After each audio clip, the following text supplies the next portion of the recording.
Bismillahirrahmanirrahim. Assalamualaikum warahmatullahi wabarakatuh. Alhamdulillah wa syukurillah wassalatu wassalamu ala rasulillah. Asyhadu an la ilaha illallah wahdahu la syarikalah wa asyhadu anna Muhammadan abduhu wa rasuluh. Amma ba'd. Qala rabbi shrah li sadri wa yassir li amri wahlul 'uqdatam min lisani yafqahu qawli. Alhamdulillahirabbil alamin. Anak-anak Bapak kelas 6 yang Bapak sayangi, selamat pagi. Apa kabar anak Bapak pagi ini semuanya? Semoga baik-baik saja dan semoga selalu dalam lindungan Allah Subhanahu wa taala. Sebelum kita mulai pembelajaran, silakan anak-anak Bapak berdoa dulu di rumah masing-masing. Dan berselawat kepada Nabi besar kita Nabi Muhammad sallallahu alaihi wasallam dengan berlapaskan Allahumma sholli ala sayyidina Muhammad wa ala ali sayyidina Muhammad. Baik, sekarang Bapak kasih waktu 1 menit untuk berdoa. Anak-anak Bapak dari rumah masing. Berdoa mulai.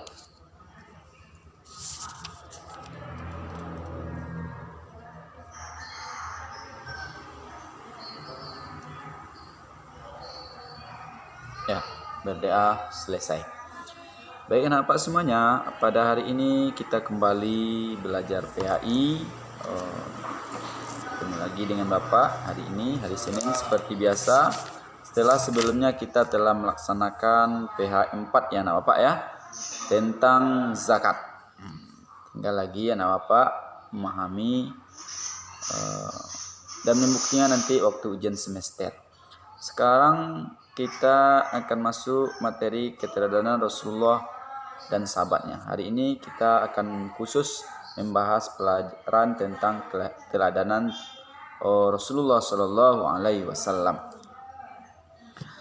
Nah, kemarin telah Bapak suruh anak Bapak meringkas.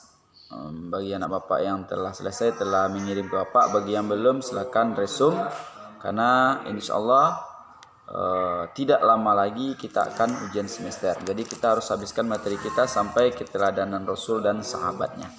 Nah, hari ini kita fokus belajar membahas tentang keteladanan Rasulullah Shallallahu Alaihi Wasallam.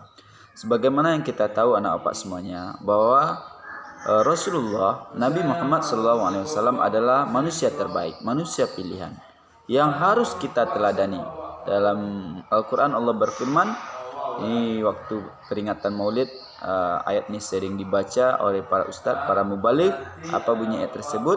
Laqad kana lakum fi Rasulillahi uswatun hasanah. Sungguh telah ada pada diri seorang rasul itu suri teladan yang baik. Artinya apa? Segala tindak tanduk, segala akhlak Rasulullah itu adalah teladan bagi kita. Hanya kita harus mencontoh beliau. Ini terdapat dalam surah Al-Ahzab ayat 21. Itu ada bunyi ayat tadi. Nah anak Bapak, apa yang perlu kita contoh, kita teladani dari beliau? Pertama, Nabi Muhammad itu terkenal Al-Amin, digelar Al-Amin. Artinya apa? Dapat dipercaya. Kenapa Nabi Muhammad dapat dipercaya? Saking jujurnya Nabi Muhammad, saking tingginya kejujuran Nabi Muhammad SAW, sehingga dia dikenal oleh orang dengan jujur, digelar Al-Amin. Apa buktinya? Sebelum jadi Nabi aja, Nabi telah terkenal jujur anak Bapak. Kenapa? Saat Nabi Muhammad hidup bersama pamannya, dia disuruh oleh pamannya untuk bekerja mengantarkan dagangan Siti Khadijah.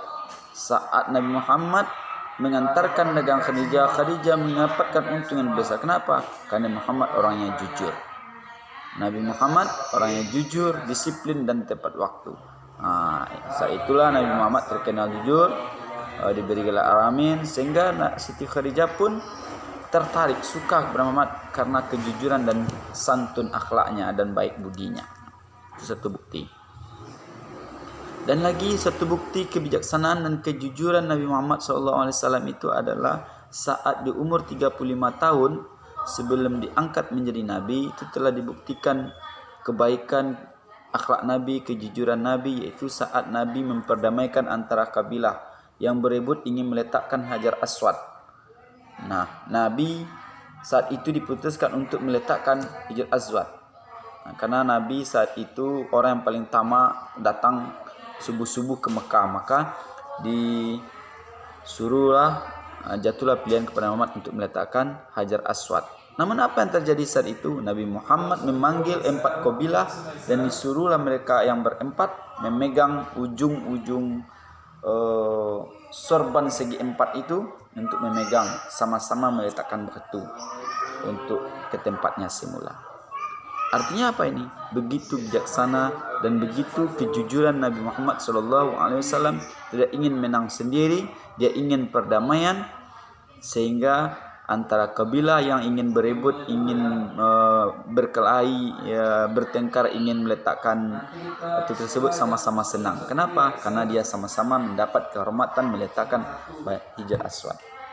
Itu salah satu lagi bukti Nabi Muhammad itu jujur dalam bersikap, berakhlak, tidak mau menang sendiri, dan bijaksana tentunya. Jadi untuk poin pertama ini yang kita teladani dari Nabi Muhammad adalah kejujuran. Yang kedua, kasih sayang. Rasulullah memiliki kasih sayang terhadap anak keluarga, terhadap orang tua dan masyarakat.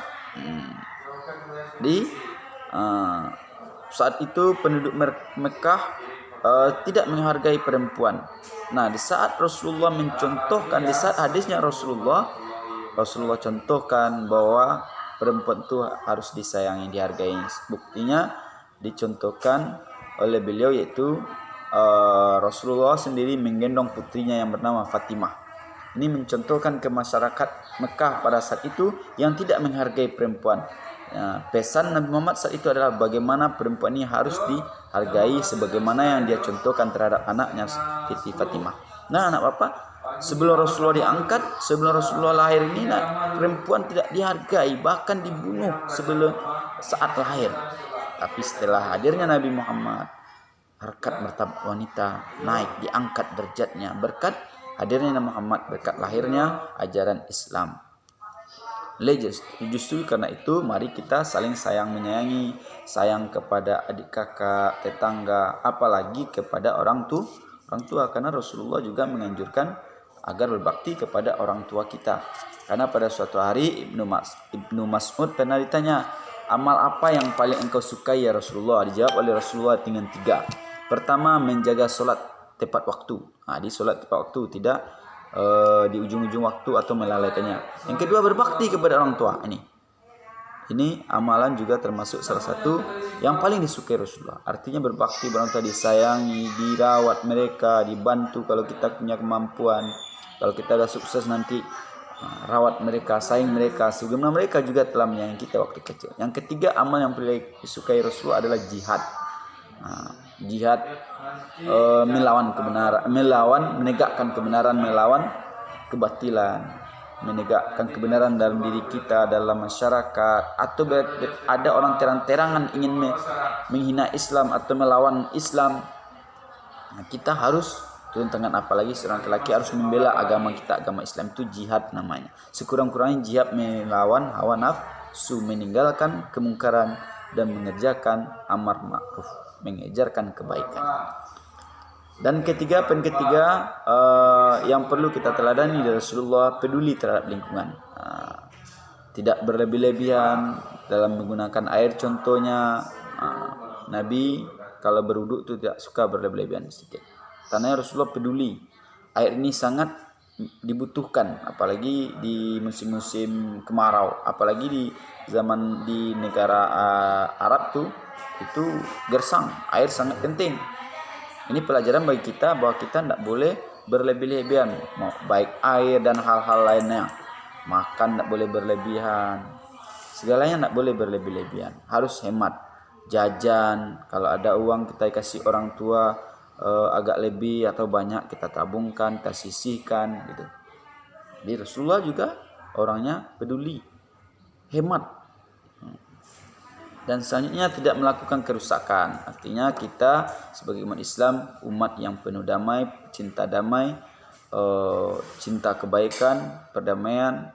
Jangan membuat kerusakan, jangan mengganggu. Apa yang sudah baik jangan kita rusak. Contohnya misalnya kita sekolah, nanti sekolah kita udah bagus, kita coret-coret, itu membuat kerusakan namanya. atau jalan raya bagus, kita rusak, kita kotori, atau kita buang sampah sembarangan. Nah, itu tidak boleh. Jadi Rasul mengajarkan kepada kita untuk peduli lingkungan, saling menjaga, dan tidak membuat kerusakan. Dan terakhir, Nabi Muhammad SAW sebagai pembawa rahmat. Ini yang juga perlu kita contoh. Kita juga hendaknya di mana saja berada membawa kebaikan. Jangan malah datang kita orang rusuh. Kenapa? Karena kita orangnya suka mengganggu. Jangan. Karena Islam mengajarkan kepada kita, dimanapun kita berada, bawalah kedamaian, bawalah kebaikan, tegakkan kebenaran.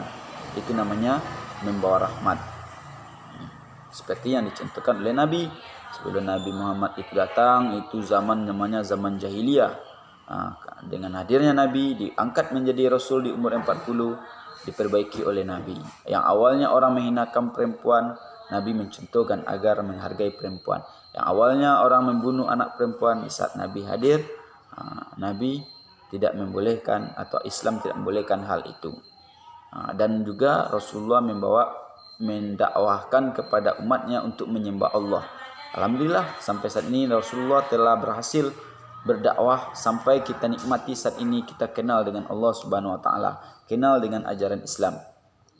Dan apa yang perlu lagi kita tanamkan dalam diri kita sebagai kita meneladani Rasul, yaitu saling menghormati sesama, menjaga lingkungan, tidak membuang sampah sembarangan. Kalau itu sudah kita lakukan, maka jadilah kita telah meneladani Rasul, pembawa rahmat, pembawa kebaikan, sebagaimana yang telah diajarkan oleh Rasulullah SAW. Nah, itulah pelajaran kita hari ini, anak bapak. Sebagai kesimpulan, semoga kita bisa menjadikan Nabi Muhammad sosok yang patut kita teladani, kita banggakan, bahkan kita idolakan. Sebagian sifat-sifat yang telah kita pelajari ini yang perlu kita teladani dari beliau adalah kejujuran, kebijaksanaan beliau, kasih sayangnya, peduli terhadap lingkungan, dan pembawa kebaikan. Demikian saja anak bapak pelajaran kita hari ini, semoga dapat anak pahami. Amin amin ya rabbal alamin. Kita akhiri dengan doa. Subhanakallahumma wa bihamdika asyhadu an la ilaha illa anta astaghfiruka wa atubu ilaik. Walhamdulillah.